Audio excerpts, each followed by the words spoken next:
I'm interviewing John Grogan, who's the MP for Selby, who's now tabled an early day motion asking the government to have a rethink about the expansion of Heathrow. John, just explain what the early day motion says and what you think the government should now do.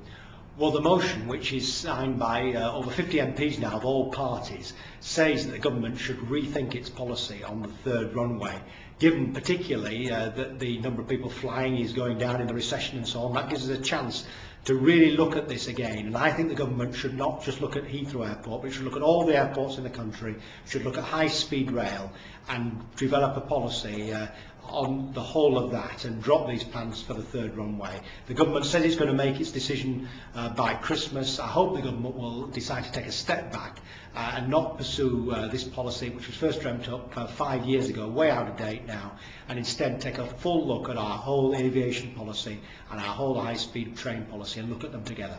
How realistic do you think it is that the government will think again?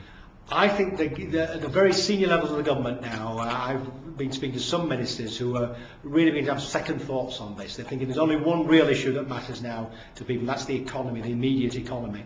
And just as they've thought again on things like 42 days, on tests for 14-year-olds at school and so on, some people said they'll never make those sorts of changes. They did. This is an easier change to make because the government is not yet finally committed to the third runway. So I think there's a chance, if people keep campaigning hard, for some good news before Christmas. Okay. John, on behalf of all the people who are at risk in my constituents, who are losing their homes and their communities, thanks for all you're doing, but also thanks for all you're doing in terms of environmental policy as well. Thank you, John. Okay, I shall put that up on my website tonight. Okay.